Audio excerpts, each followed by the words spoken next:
Olá, pessoal do nono ano, sejam todos muito bem-vindos a mais uma videoaula. Eu sou o professor Luciano Nascimento, seu professor de língua portuguesa, e na aula de hoje nós vamos dar continuidade ao trabalho iniciado pelo professor Anderson, da disciplina de Geografia, ontem. Como vocês estão sabendo, essa semana nós trabalharemos na escola o projeto Folclore, uma leitura cultural. Como vocês viram também, nós, professores, até gravamos um vídeo de abertura desse projeto semana passada e publicamos nos grupos. Então, a proposta do projeto é que, durante toda essa semana, a escola realize atividades relacionadas ao folclore, e cada turma vai trabalhar um aspecto específico, né, desse movimento. Nós, aqui no nono ano, ficamos de trabalhar os autores do folclore, relacionando com a região centro-oeste. Então, ontem, o professor Anderson, da disciplina de Geografia, trabalhou com vocês alguns aspectos da região centro-oeste, aspectos ligados à geografia da região, e trabalhou também algumas lendas folclóricas dessa região, que estão diretamente ligadas ao contexto geográfico, né, a essa geografia da região centro-oeste. Hoje nós vamos fazer uma contextualização geral sobre o folclore, vamos entender melhor o que significa isso, o que significa esse movimento cultural chamado folclore, e vamos também dar um foco aos autores que pesquisam sobre esse tema, que escreveram sobre o folclore e que até mesmo incorporaram elementos do folclore em suas próprias obras, certo? Então, permaneçam aqui comigo, porque vai ser uma aula bem interessante, e ao final eu vou deixar como sugestão uma atividade para vocês fazerem sobre o folclore, tá certo? Bem, pessoal, para a gente entender o que é o folclore, vamos começar por estudar a origem do termo mesmo, da palavra folclore, porque ela já vai nos dar um norte do que significa o folclore. A palavra folclore, ela vem do inglês, né? Na verdade, da junção de duas palavras do inglês, a palavra folk, que significa povo, e lore, que significa conhecimento ou saber.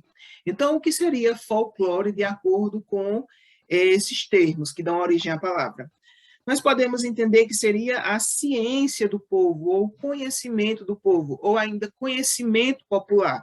Nesse sentido, o folclore ele está ligado à cultura popular, ao imaginário popular, e pode ser representado através de diferentes manifestações culturais, como, por exemplo, a arte popular, através da música ou da dança, ou ainda através das crenças de um povo, ou costumes, né, dessas pessoas.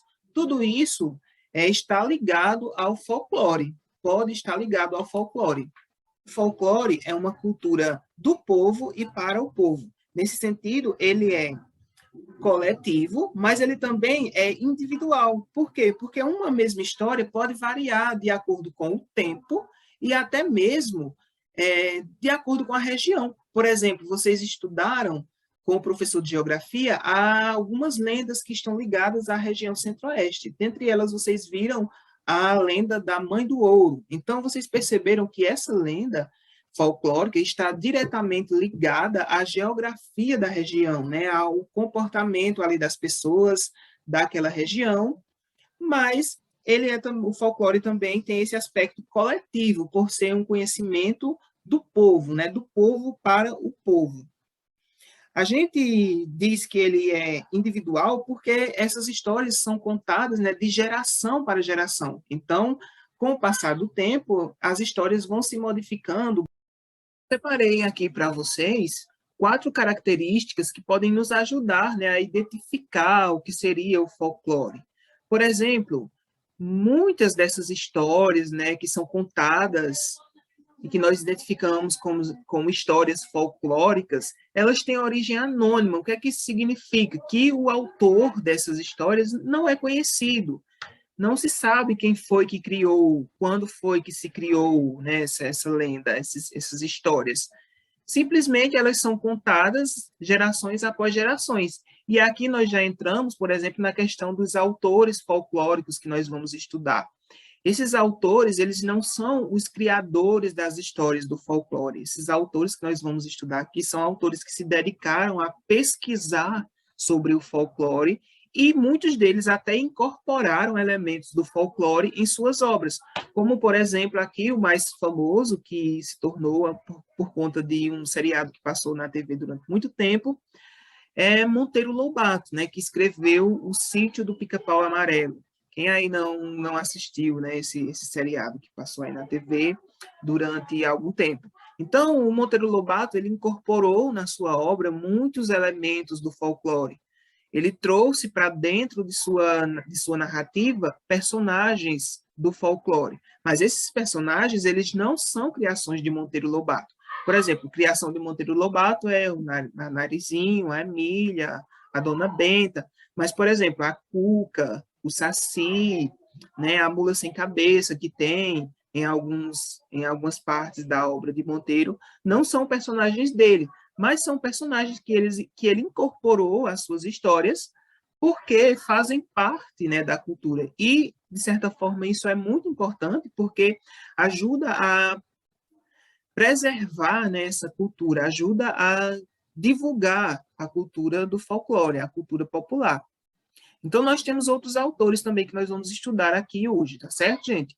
Outra característica é a transmissão oral, né? O saber que faz parte do folclore de um povo, ele é transmitido prioritariamente de modo oral. Mas aí vocês podem me dizer, professor, mas a gente tem acesso a essas histórias escritas. Sim, essas histórias elas podem ser transcritas, mas a origem, né, é sempre de uma tradição oral, de histórias que são contadas, né, de geração em geração, de pai para filho. Outra característica é a popularização coletiva, né? Essas histórias do folclore, elas são popularizadas na cultura do povo, ou seja, são bastante conhecidas, né? Essas histórias são do senso comum. E tem um surgimento espontâneo, ou seja, ninguém cria essas histórias com um objetivo específico. Essas histórias elas vão surgindo no imaginário popular de modo espontâneo. Ninguém diz, eu vou criar um personagem agora para o folclore. Não é assim que surgem essas histórias, esses personagens. Eles surgem de modo espontâneo. Conseguiram compreender aqui algumas das características do folclore? Se vocês pensarem aí em alguns dos personagens que nós estudamos, que nós conhecemos sobre o folclore, vocês vão encontrar muitos desses elementos aí, certo? Agora nós vamos ver alguns autores que escreveram sobre o folclore e também incorporaram esses elementos na sua obra. Um dos mais conhecidos é o Mário de Andrade. O Mário de Andrade, gente, ele foi um dos maiores nomes, né, do modernismo e sempre foi apaixonado pela cultura brasileira. Ele escreveu muita coisa mesmo sobre o folclore e até na sua obra de maior sucesso, né, Macunaíma, ele incorporou elementos. Se vocês tiverem a oportunidade de ler essa obra, vocês vão ver que nela há uma forte influência do folclore, né, na sua produção. Nós temos também o Câmara Cascudo, que foi um importante pesquisador também sobre o folclore. Esse autor, ele é o fundador da Sociedade Brasileira de Folclore.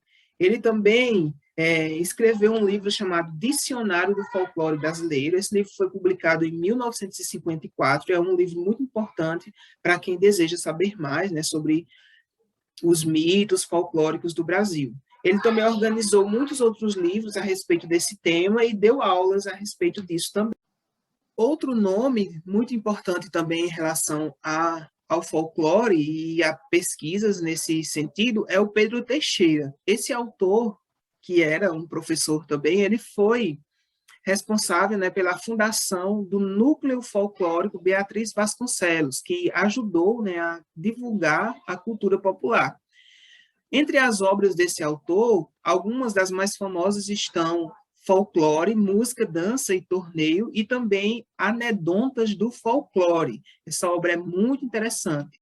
Outro nome também muito importante, trazendo agora um pouco mais para a atualidade, nós temos o nome da Inesita Barroso. A Inesita, ela fez durante um bom tempo um trabalho muito importante, né, na Rádio Clube do Recife. Ela divulgou as obras de Mário de Andrade, né, as obras ligadas ao folclore. Ela fazia a leitura desses textos na Rádio Clube do Recife. A Inesida também foi professora durante um bom tempo da disciplina de folclore na Universidade de Mogi das Cruzes e na Faculdade Capital. Então, vocês viram aqui que muita gente se dedicou aí ao trabalho de pesquisa sobre o folclore. Nós temos também, talvez esse é o mais conhecido de todos, o Monteiro Lobato, né, que escreveu aí o Sítio do Pica-Pau Amarelo e que ficou conhecido por conta do seriado da Globo e que incorporou, né, na sua obra elementos do folclore. E isso faz com que esses elementos eles sejam divulgados e conhecidos por mais gente, assim ajudando a preservar, né, a cultura popular, a cultura do nosso país, a cultura do folclore do Brasil, como eu costumo dizer. Então, gente, como proposta de atividade para a aula de hoje, eu vou deixar para que vocês façam uma pesquisa, se aprofundem um pouco mais na obra desses autores, né, na vida desses autores, e façam mesmo uma pesquisa sobre a biografia, né, desses autores, tá? Então, eu vou dividir a turma em grupos de 5, e aí cada um desses grupos vai escolher um desses autores para pesquisar a biografia. Eu vou mandar para vocês no grupo da turma, tá? Eu vou mandar para vocês no grupo da turma, bem direitinho explicando os autores que eu quero que vocês pesquisem e a quantidade de alunos por grupo, tá? Mas, desde já, eu adianto que a atividade da semana vai ser essa pesquisa, né? Sobre esses autores que nós falamos aqui na aula de hoje, tá certo? Então, eu vou ficando por aqui com essa aula.